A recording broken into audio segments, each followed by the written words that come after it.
What's good, everybody? Your boy Bowie here, back with yet another video as I sip this damn tea. Actually, it ain't tea, but it's lemonade. Delish. So yeah, I'm back at it with another video, and this video is somewhat of an offshoot of the conservatism is bad video, which it is. But one of the things that I mentioned about conservatives is something that I feel deserves a video of its own, and this is that video. And one of the tidbits I would refer to is the fact that conservatives tend to be anti-intellectual. And it's not unique to them, but, you know, something about their ideology really shuns academia. It shuns higher education. It shuns intellectual curiosity. And it actively promotes and propagates stupidity. And this video is not about conservatives in and of themselves. This video is about the disease of anti-intellectualism. Now, of course, I'm going to be speaking about this from an American lens because, you know,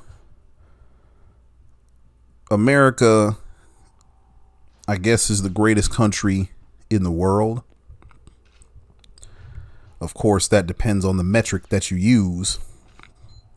But in terms of, you know, opportunity, the fact that you can pretty much come from anywhere and you have a shot at making it and being successful and stuff like that, that is something that is quite unique to America, so it seems.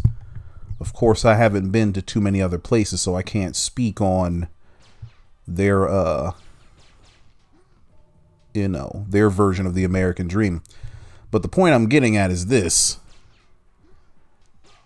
Though I do love my country, there is a huge rot of anti-intellectualism here. I would even go as far as to say is that there's a uniquely American brand of anti-intellectualism, you know, in which people that are smart are also depicted as weak. They're depicted as dweebs. They're depicted as soft and meek and mild. You know, people that are afraid of their own shadows, like, they're just not depicted very well. And yes, there are highly intellectual people that are full of doubts and who are, they might be diminutive in stature. They might be, you know, they might be skinny. They might, you know, look like a nerd or a geek or a dork or any of those things. But, you know, smart people come in all shapes and sizes. And it seems to be a uniquely American phenomenon to openly shun people who have intellect and who take the proper preparations to increase that intellect by reading or studying or doing research or, you know, even something as simple as paying attention in class. You know, if you pay attention in class and you answer the teacher's questions, we call that person a teacher's pet. You know, a do-gooder, you know, goody two shoes, all kinds of pejorative things that we say about people that are intelligent. And it's dangerous. It's a disease that needs to be purged, because that attitude is an active and present danger in our society. Because when we societally shun folks that are intelligent, what we're saying is we do not value the acquisition of knowledge. We don't value optimal decision making that comes from the acquisition of knowledge.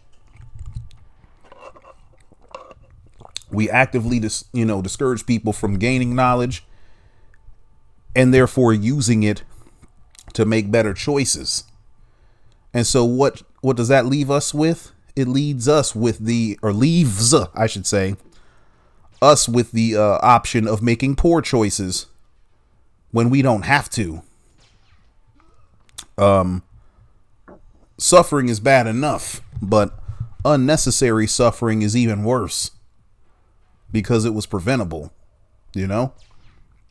And when we as a society decide not to listen to the smartest folks in the room, or the experts in a field, or anything like that, we are opening ourselves up for needless suffering. And that's something that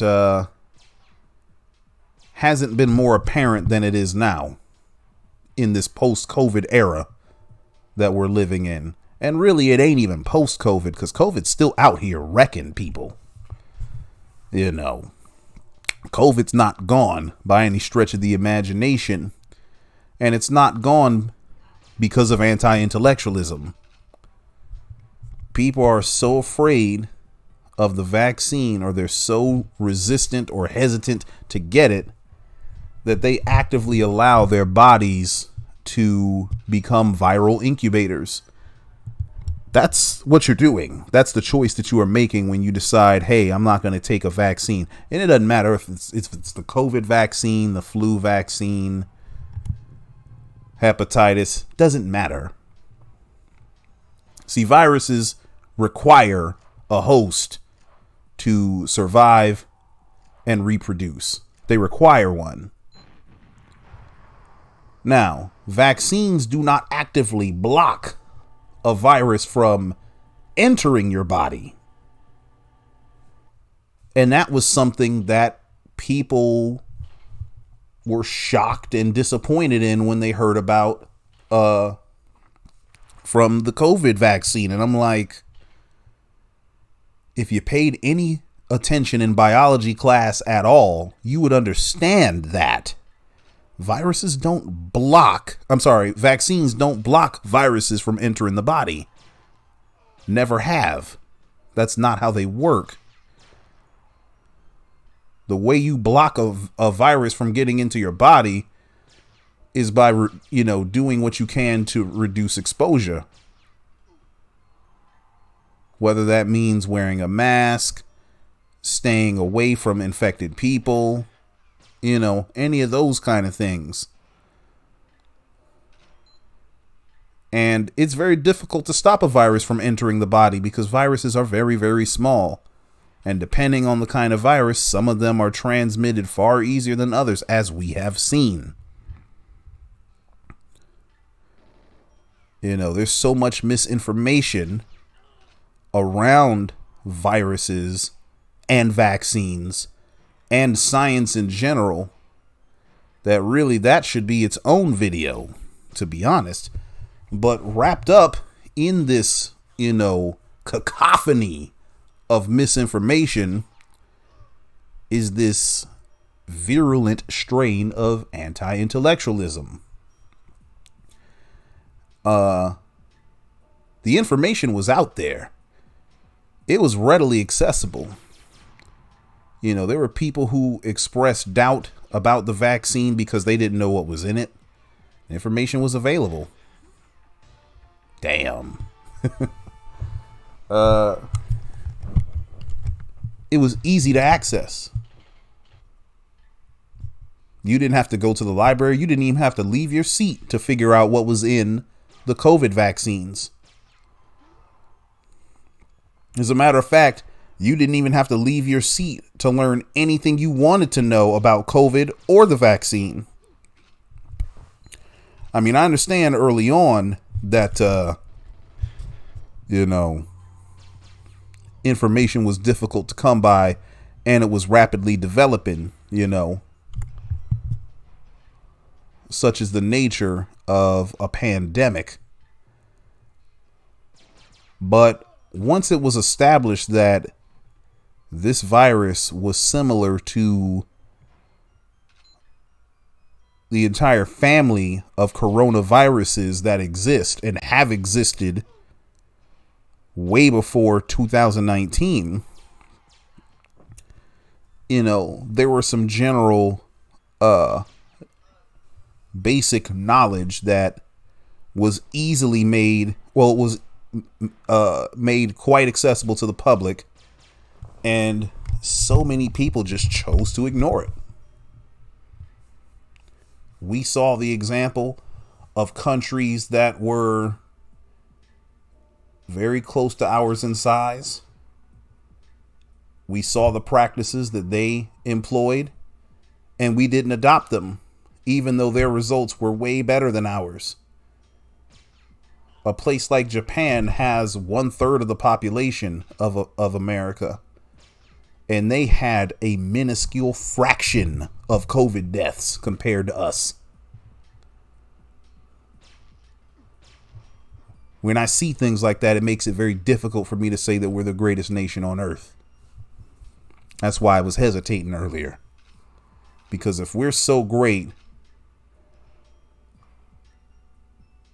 why do we lack the humility to learn from other countries? Why can't we even acknowledge that another country has a better policy than we do in a particular area?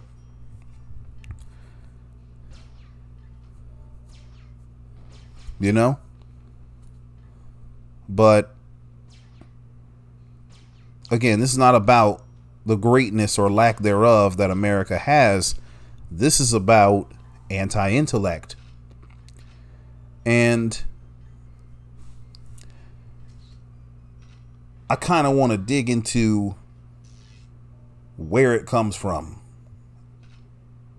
how to recognize anti-intellectualism when you run into it, whether you're the one experiencing it or you're the one doling it out.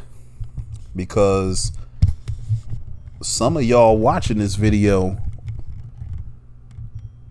you have done anti-intellectual things before. You've made anti-intellectual statements. And that shit is dangerous, bruh. It really is. But I guess if I'm to sort of try to catalog where anti-intellectualism comes from, my best guess is religion, unfortunately. Because one of the unfortunate things about religion is that it doesn't teach people to seek evidence. It doesn't teach people to question. It teaches people to mindlessly obey and accept statements on faith. And this is fine for religious belief, but it's completely incongruent with, any kind of intellectual knowledge gain. Oh yeah, I remember this. This was trash right here. That boy shot me through the ceiling. Anyway. Yeah. You can't gain knowledge in an unbiased, truthful manner and accept things on faith as a general rule book at the same time. You can't do both. Because when you gain knowledge, invariably, you're going to learn things that conflict with what you already believe. You know, you're going to run into ideas that do not fit your confirmation bias. And when that happens, you're left with a choice. Do you accept this new information and modify your beliefs to reflect them? Or do you choose to remain true to your confirmation bias and be comfortable? It's a choice. And it's a choice that everyone has made at some point.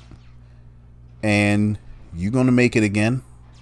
And you got to decide whether you're going to choose to gain knowledge and grow, or be stagnant and comfortable in your stagnation.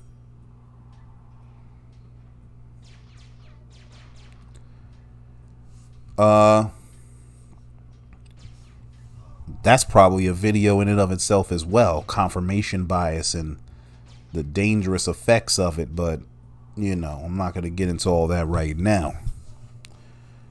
But religion unfortunately reinforces the idea that you don't need no damn proof. You don't need evidence. You just gotta believe.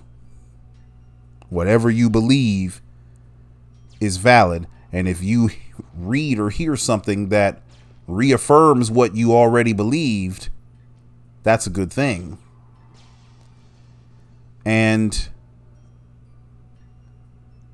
that might be good in a church or a synagogue or a mosque or anywhere else, a temple, doesn't matter. But in real life, confirmation bias is not good. And stroking that confirmation bias is dangerous as hell. Because when you do that, you're actively making a decision that you're not going to grow. You're not going to grow. You're not going to develop. You're not going to change. You're not going to modify. You're not going to adapt. You're going to stick to the script, so to speak. And look, there's a time to stick to the script. There really is. There's a time to stay true to what you know. But if that time is all the time for you, you're probably anti-intellectual, or you're practicing anti-intellectualism. Because when you actively seek to grow your intellect, you're trying to do exactly what I just described. Grow. In order to grow, you got to give yourself room to grow. That means you got to have the humility to accept the fact that you can be wrong, accept the fact that you can be mistaken, and you gotta,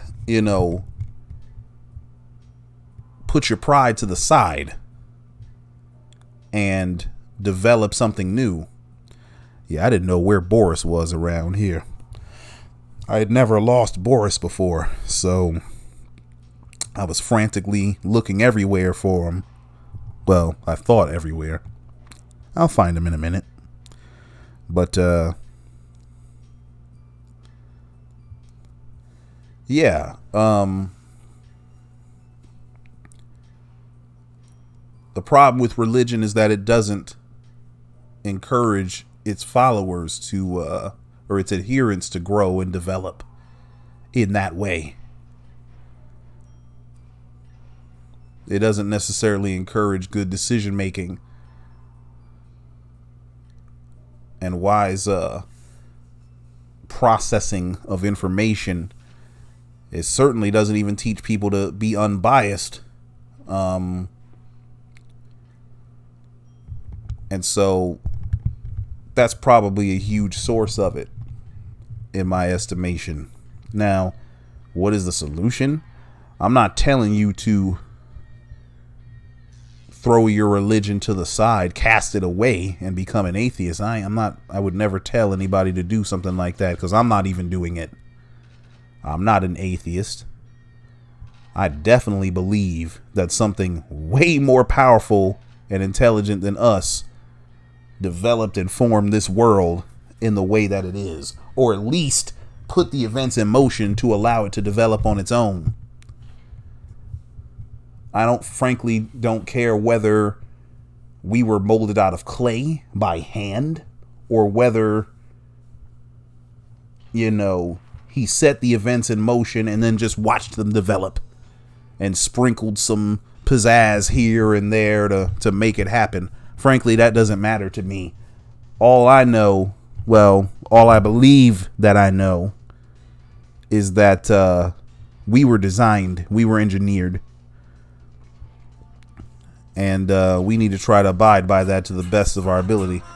Why she got to call while I'm making a video? Lord!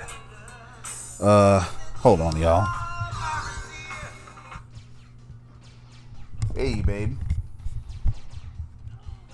Hey, can I call you back? Because I'm recording this video right now. I know. I'm sorry, babe. Okay. Yeah. But, my point is, I believe in something higher than myself, for sure. But, I'm not going to let a particular faith or a particular religion, make me shut off my brain, or encourage me to shut off my brain and abandon critical reasoning and abandon logic and common sense and all that kind of stuff. Because if you're being taught to abandon those things, and it doesn't matter if it's your religion doing it, your political party, your friends, doesn't matter. Whatever is trying to get you to abandon critical thought and an unbiased analysis, that thing is actively making you anti-intellectual.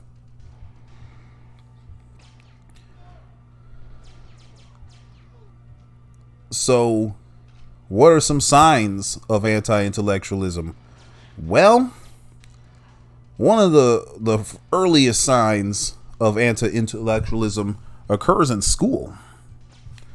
When you make fun of somebody for being smart, or when someone is made fun of for being smart, or for knowing all the answers.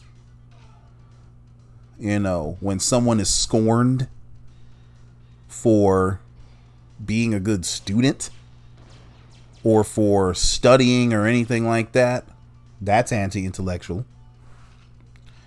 When somebody is bragging about underperformance or subpar academic performance, that's anti-intellectual.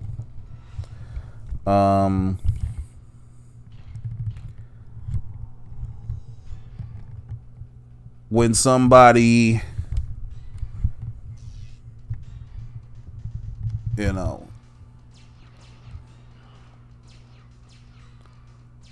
when somebody insists that they are correct in all instances,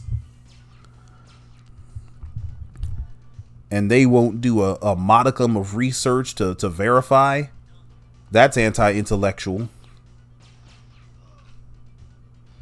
When someone gets mad when you go behind them and double check what they said,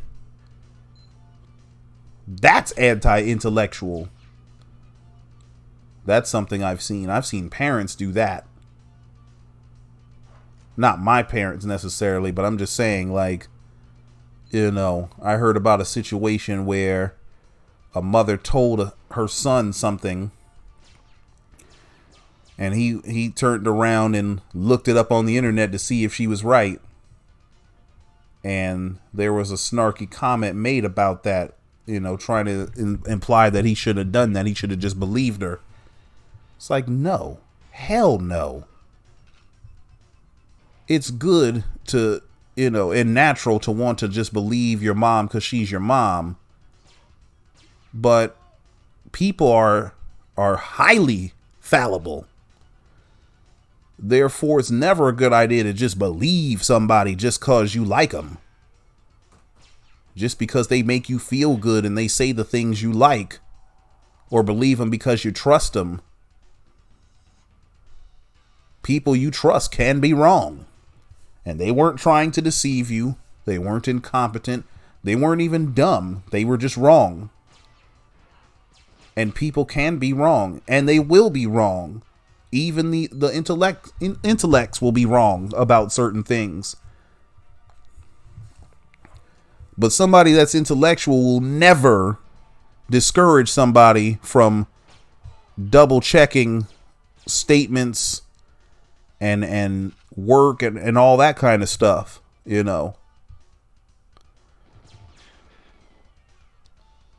Someone that's intellectual will actually try to encourage folks to verify a statement that they've made,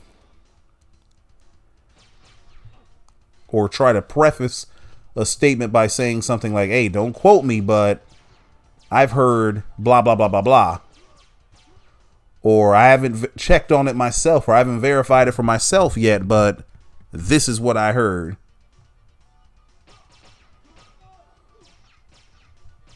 Something to that effect. Recognizing up front that there's a possibility that they could be misinformed. They want you to know this information, but they recognize that there's a possibility that the information could be wrong. Instead of pretending that everything is perfect and correct from the get-go.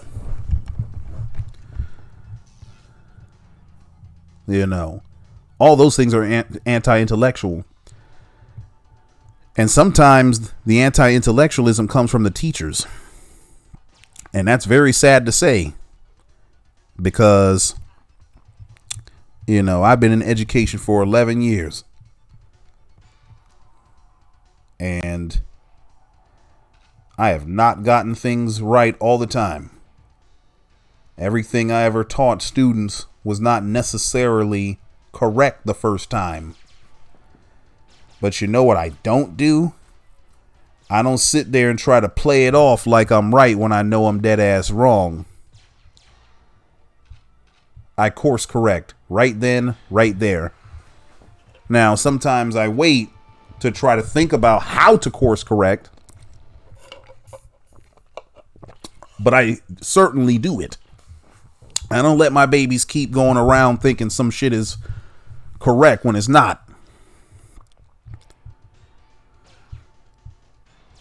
I'm not going to let misinformation slide under my watch, not knowingly anyway. But not every teacher's like that. Some teachers will actively promote facts and ideas that really are confirmation bias rather than, objective truth. And that's a dangerous thing. It's not common. I'm not saying that it's some sort of rampant, abuse of power or something like that. But it does happen. Particularly when the teachers are conservative. But anyway, I'm just saying. But but it does happen. And sometimes it's not even ideological. Sometimes it's literally just elementary school teachers that don't actually know. They haven't mastered the thing that they're trying to teach the children how to do. I have a student who told me that her math teachers taught her, like in subtraction, anytime you borrow, you're always supposed to replace the top number with 10. That's what she told me she was taught. Now, I take that with a huge grain of salt, because it's very difficult for me to believe that somebody would stand up in front of a whole group of kids with a straight face and teach them, hey, you always put a 10 here when you borrow. I find that difficult to believe, but I'm open to the possibility that it happened, you see? Plus, I've seen her mischaracterize things that I've said too, so I'm like, maybe you're mischaracterizing the nature of what you were taught. Lord. Possibly, I don't know. But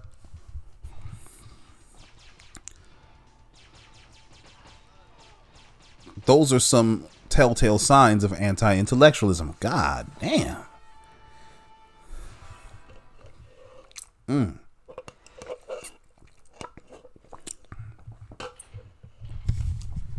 And so, as I'm talking about this, I'm realizing that anti-intellectualism seems to be caused by a couple of things. The first thing that it seems to be caught up or caused from is pride. Excess pride, I should say. See, there's nothing wrong with being proud. You know, you have to have a certain level of pride in yourself, in your ability, and your efficacy. You know, you need a certain level of pride to get by in this world. However, when you've got too much of it, it becomes a burden. It becomes something that won't let you be wrong. It becomes something that actively encumbers you and stops you from growing. Ooh, that was a nice shot. Earlier, I alluded to the fact that, you know, a lot of times anti-intellectual people are too proud to say that they were wrong.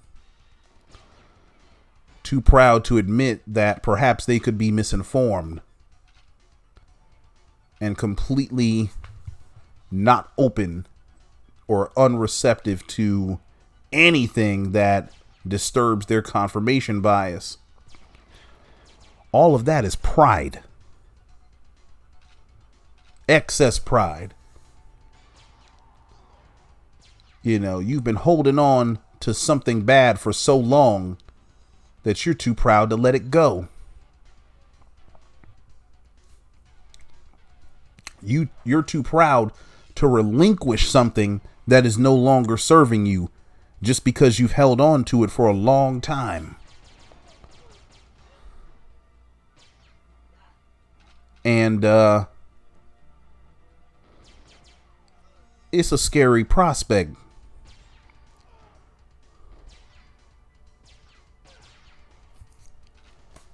It's a very scary prospect. I mean, like I say, we should have some level of pride. Pride will stop you from debasing your own dignity and allowing others to do it either. You know what I'm saying? Pride will ensure that when you try to engage in some activity, that you go about that to the best of your ability. You give it your all.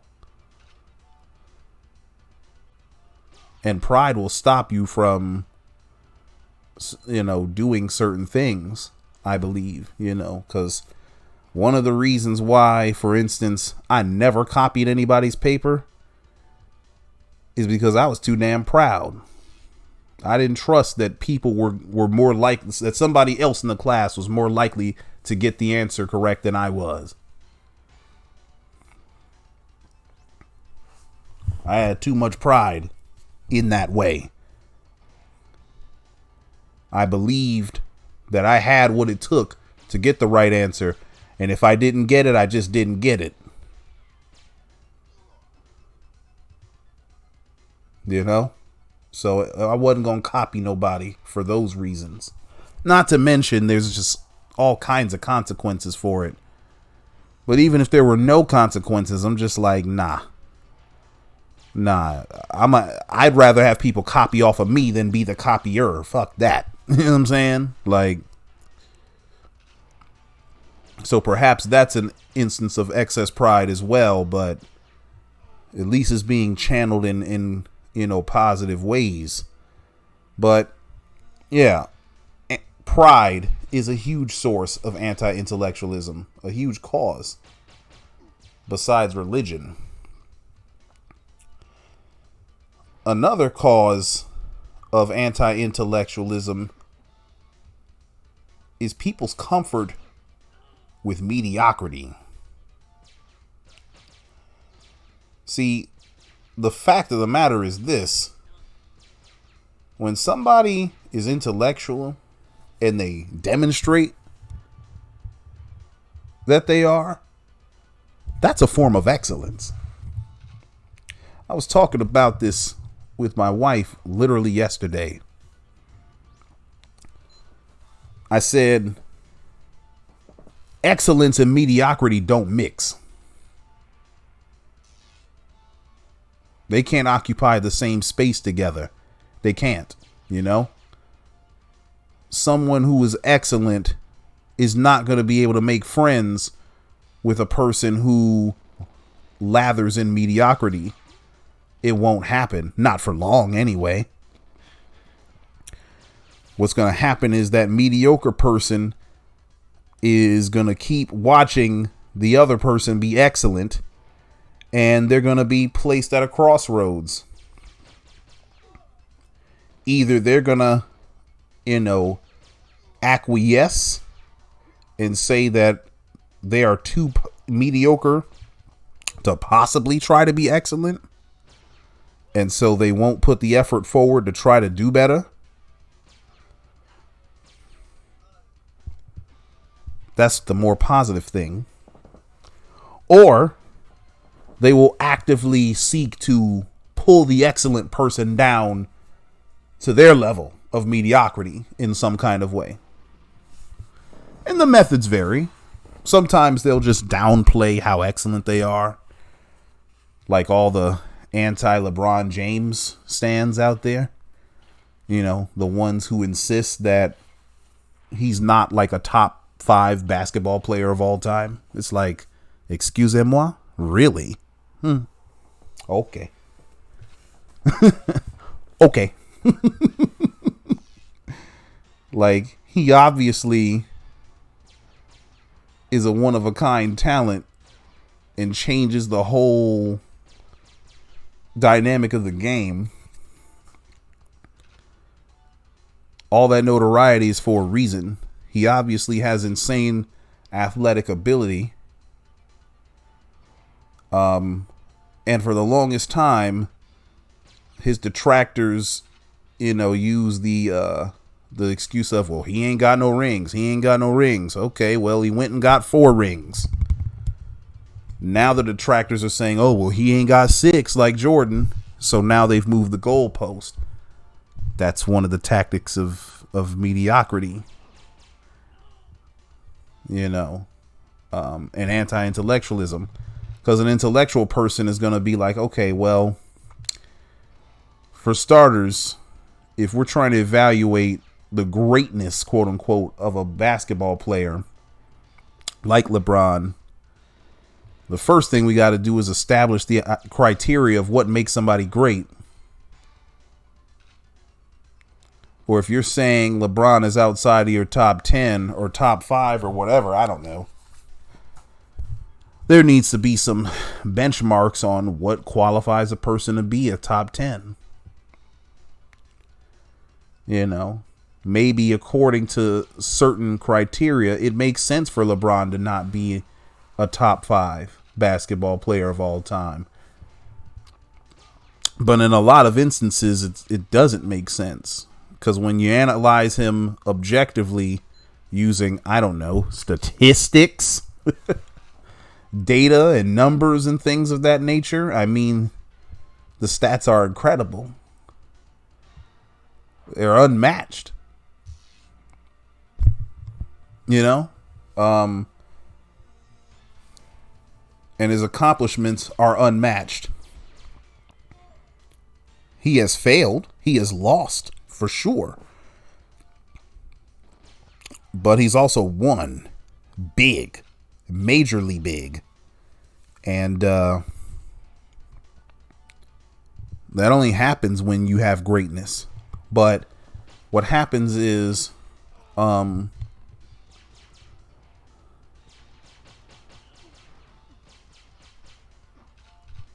I'm not some, LeBron stan. I barely even watch NBA. I literally only watch it when it's on at other people's house. I don't go home watching LeBron highlights and things of that nature. I honestly don't. I'm just looking objectively. A similar thing can be said about Floyd Mayweather. Like the guy's antics or not, he is objectively one of the greatest boxers that has ever walked the planet. Period. His win-loss record speaks for itself. His defensive numbers, offensive numbers, his smorgasbord list of people who he's faced and beaten. Yeah, I mean, it speaks for itself. He didn't beat a bunch of bums. Not only bums. He's beaten some of the titans of his era, past and present. None of them have felled him. None. And it wasn't all decisions. He's knocked plenty people out too. But when you look at the way he boxes in that ring, you can see the greatness and the intelligence. And you can call it boring. You can call it unentertaining. Whatever. It's intelligent. And there's no denying that. Unless you just don't like the guy. So. But that's my point. People that are anti-intellectual tend to gravitate more towards mediocrity, unfortunately. Not because they can't be intellectual, but because they choose not to be. They are uncomfortable when somebody else is great.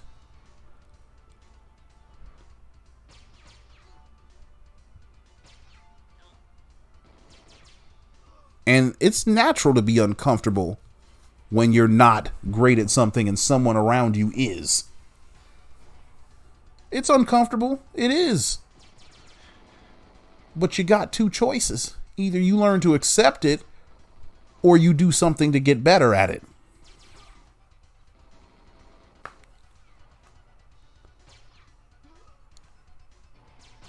I'm gonna tell a real life anecdote. My wife likes driving manual vehicles. I've never operated one. I do not know how to drive stick. Never really had an interest in learning. Reason for that is because I really don't even like driving, to be honest with you. Not because the act of driving is arduous or anything, but the people I share this road with, they kill the fun for it. For me, because they don't follow traffic rules. They're completely unpredictable. They don't care or consider anyone but themselves. And they're just dangerous. Like, anytime you get in your vehicle, you could be getting into your coffin. Like, for real, for real. And it's a miracle, when people make it anywhere safe and sound for real. And so, considering that's how I feel about driving in an automatic vehicle, last thing I want to do is be fiddling with a clutch in a manual vehicle.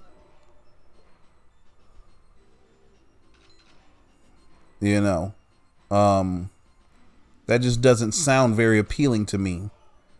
Not to mention, I'm not a fast driver. You know, I can move now. I can drive fast when I want to. But generally speaking, I ain't in no rush. So there's not a whole lot of appeal in being able to, you know, manually engage the clutch and all that good stuff and transmission. There's very few times where I feel like I need to, you know, accelerate and use all my power and stuff like that. I don't have no desire for none of that, to be honest. I mean, there's always going to be times where it's a good idea to accelerate. But truth be told, you're better off not even putting yourself in situations where you got to use your acceleration. That's what I would prefer. But she loves it, you know. And she drove stick so well, it felt automatic. And so, you know, there's a societal thing that men are supposed to be the ones driving everywhere and all this. And it's like a hegemonic norm, more or less, that men are supposed to drive. And not only are men supposed to drive, if someone is using a manual vehicle, it should be the man. You can't spell manual without man, you know, that kind of thing. And there's no official laws or anything like that. It's one of those, you know, unspoken norms, but it is there. Now, in light of all this, I have two decisions that I could make. I could either decide, I'm going to cave in to this hegemonic norm and I'm going to start driving more and I'm going to learn manual so that I won't be outdone by a girl. Or I can say, this hegemonic norm is stupid as shit. As long as this is about getting to our destination, if we're getting to our destination safe and sound, it doesn't matter who the hell drives, what they drive, or how they drive it, so long as we get there safe and sound. Consistently. And clearly I've chosen the latter.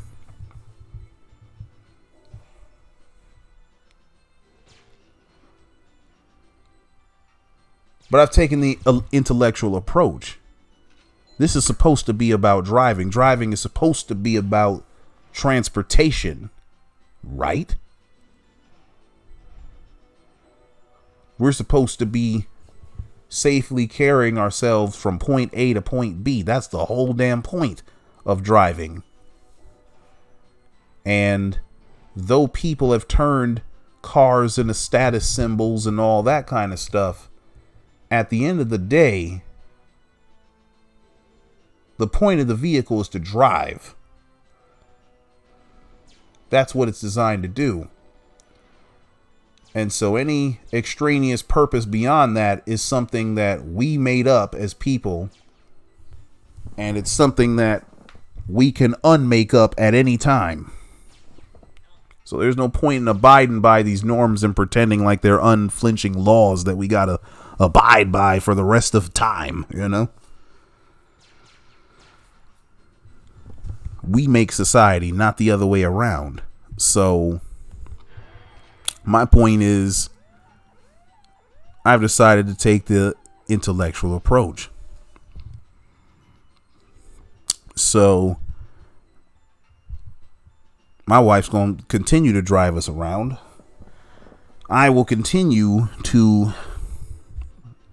you know, drive the way I drive and Maybe I'll learn how to drive stick one day, just for the, just for the practicality of it. But it will be for no other reason than that. I'm certainly not going to do it so that I can, impress people that I have no business kowtowing to, I'm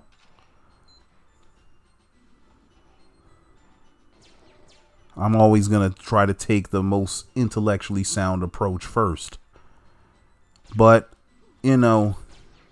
anti-intellectualism is very dangerous, like I say, because, it promotes a culture of ignorance and misinformation and stupidity. That's probably the main thing, is that it encourages stupidity. And ignorance and stupidity are often used interchangeably, but they're not the same thing. Not at all. Ignorance is simply a lack of knowledge. And everybody is ignorant in one field or another. That doesn't mean that you lack intelligence. But stupidity is deciding to choose the worser, I guess, of the two options. Like, if you have two choices before you, and there's an objective pros and cons list of both choices, and you decide to pick the choice with more cons, and you decide to choose that, make that choice with the higher amount of cons for some, ambiguous reason or nebulous ass reason, that's stupidity.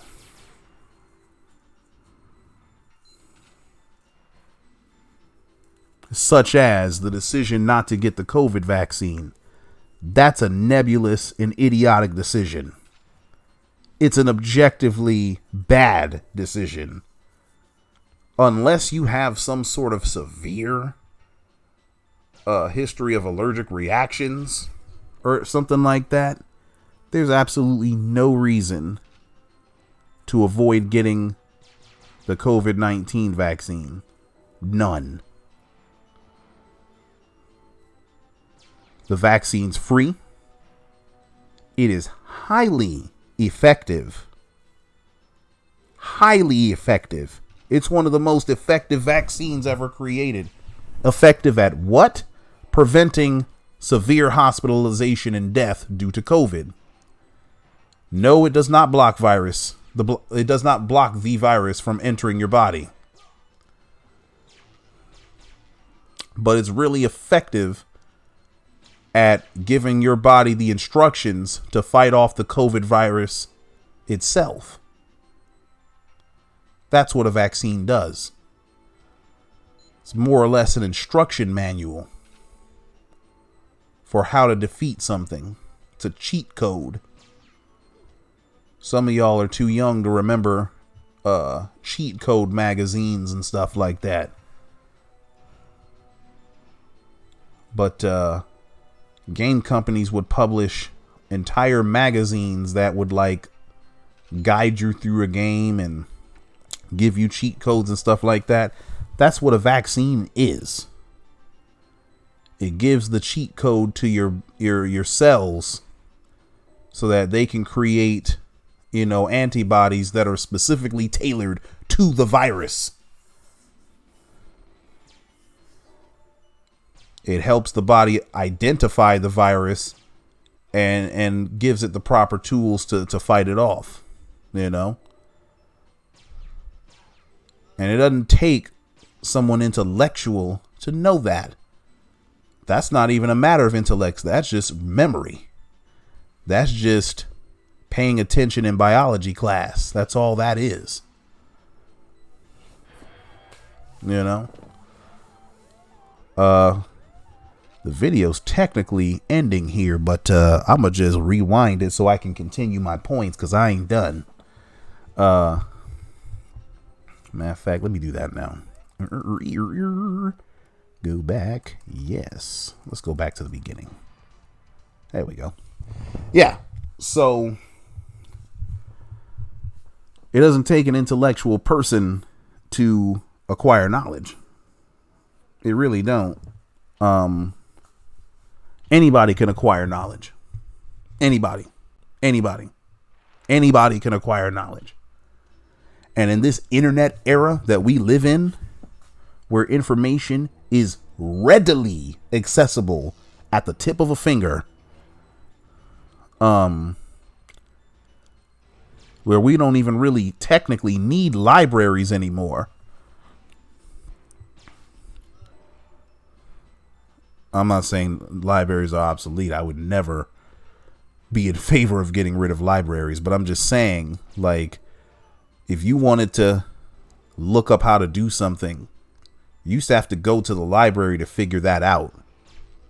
You used to have to actively seek that information out, put time and effort in,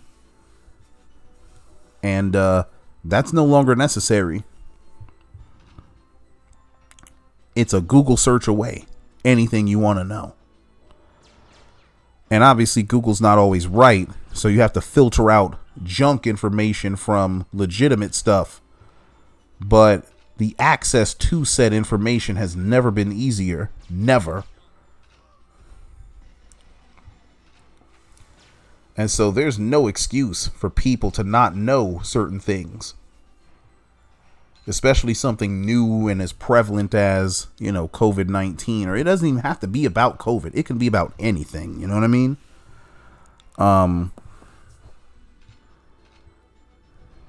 There's no excuse for a lack of knowledge, more or less, anymore. You know what I mean? And so for someone to use lack of knowledge as an excuse to make a poor decision, that don't even fly no more. It really don't. There's more than enough ways to learn as much about somebody as humanly possible. That's what frustrates me so much about politics. It's like, why don't people know these basic things about a person? You know? Why don't you know?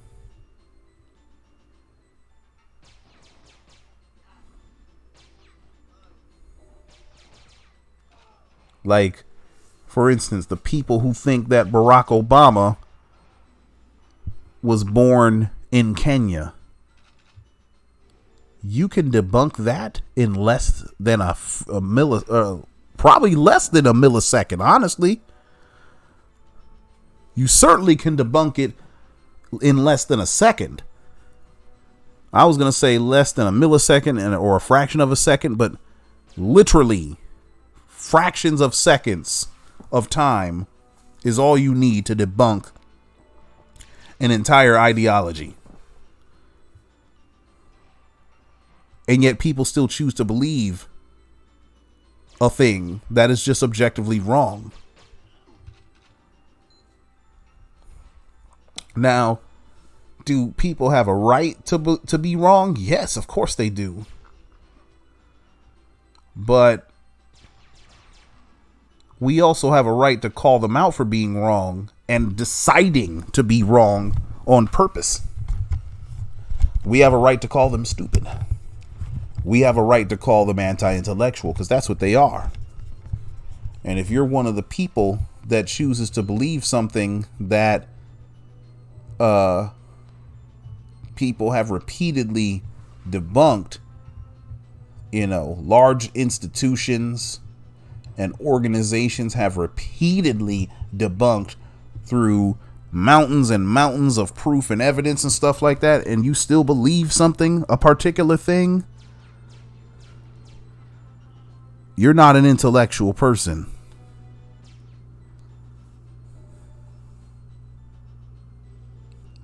You are completely unserious, undisciplined. I mean, almost uncivilized, to be honest.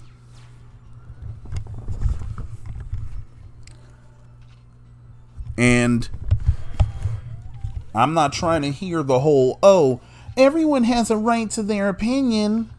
No one's saying that you don't. But all opinions are not equally valid. Some opinions are just trash. And they're trash not because I say so. They're trash because they're based on something that's objectively false. And if you have an opinion based on something that is objectively false, your opinion is trash in that particular area.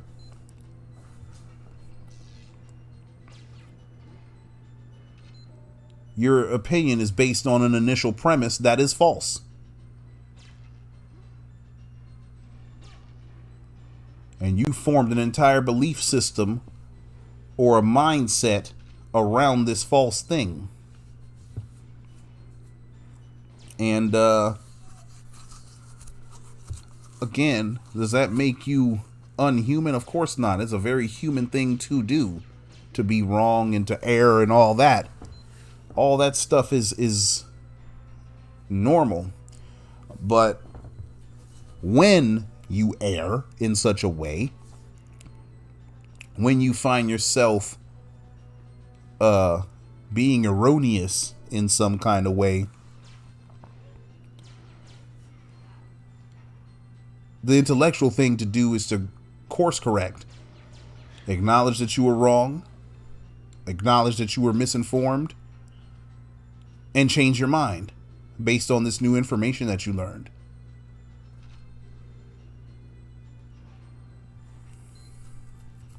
Put the pride down. Stop scorning people that know better.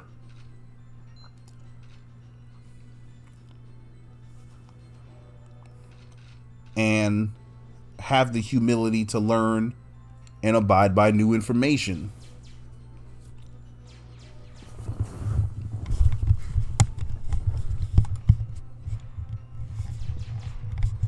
I know I sound like I'm repeating myself a lot, but I'm trying to emphasize these things. I emphasize them because this is important for every man, woman, and child. I mean, it really is. Because at some point, everybody's going to have to grapple with a topic or a policy or an idea. And some of those ideas, topics, or policies are going to be wrong. Some of them are going to be ill-informed. Some of them are going to be mistaken. And if you're any kind of intellectual person, for starters, you're going to try to do your best to make sure you're not even in that pot to begin with. But if you can't avoid that trap, then the very least that you'll do is once you figure out that you're on the wrong side of things, you will change your mind. You will correct your course and reorient yourself.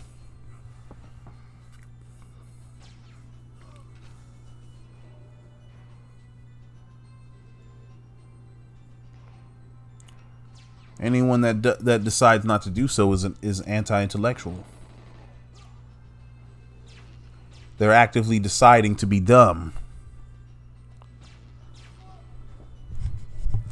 Stupidity is not a state of being, it's a choice.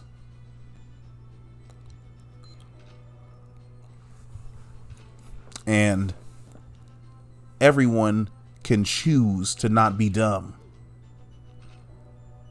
Even if it takes you a while to process new information, even if your brain works quote unquote slowly, or if you're quote unquote slow, you can be slow without being stupid. Slow and dumb are not the same thing. though they're used interchangeably. Someone being quote unquote slow is, that refers to how long it takes for them to learn new things compared to other people. But it doesn't demonstrate a lack of ability to learn. You know what I mean? I have students like that all the time. There's kids that I might have to explain something to them multiple times, but once I've explained it to them the right way, they've got it,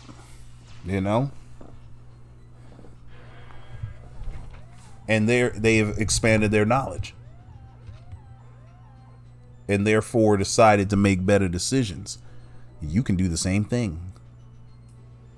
You just got to decide to be a student, a good student,